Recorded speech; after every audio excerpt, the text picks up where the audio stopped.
Arrête de prier ou de manifester comme tu veux pour que ça s'arrange ou que ça aille toujours avec Pierre, Paul ou Jacques, que ça soit en amour ou en amitié. Trop souvent ça en consultation privée. Des personnes qui espèrent que ça s'arrange ou qui prient ou qui carrément écrivent des manifestations pour que ça s'arrange, que ça aille toujours bien. Mais est-ce que tu t'es pas demandé déjà tout court? Tu souhaites réellement que la personne soit heureuse? Que ça fasse 15 ans, 10 ans, 3 mois que tu sois avec, ou que ça soit ton ami de longue date, peu importe, dans le relationnel en général. Tu souhaites réellement qu'elle soit heureuse, avec ou sans toi? Et est-ce que, encore plus loin, tu souhaites être heureuse réellement? C'est-à-dire, chacun a son chemin. Accepte de perdre certaines choses. Et finalement, c'est quand tu lâches prise, quand tu te dis dans tous les cas, je serai heureuse, dans tous les cas, je serai bien, dans tous les cas, que chacun soit heureux. Mais ça marche avec les voisins aussi, quand tu as des voisins qui te dérangent. Souhaite simplement que chacun soit heureux. Et c'est là que tu vas voir que l'univers met les choses en place pour... Les choses sont bien faites, en fait. C'est-à-dire que si c'est un voisin où ça colle pas du tout, il y en a un des deux qui partira dans un endroit adapté pour lui. Si c'est en couple, peut-être que vous avez des choses, ces trucs qui remontent, ce chaos qui remonte entre vous, que ça se fasse longtemps ou pas, je le répète.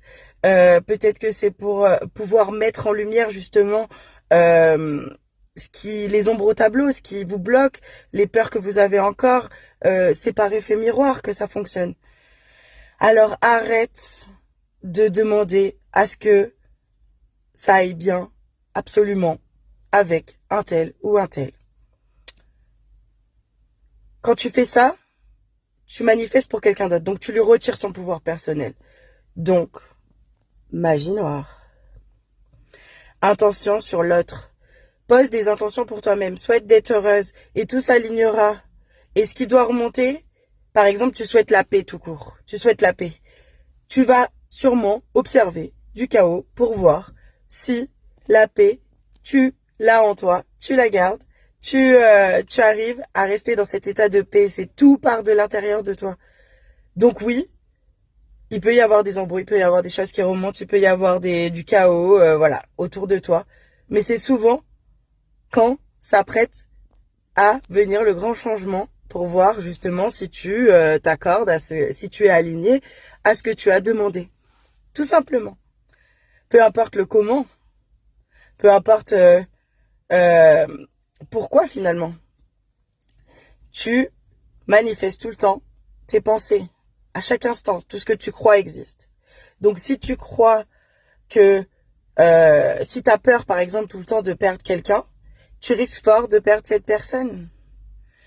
Mais est-ce que finalement dans tout ça, t'as pas peur de te perdre toi-même?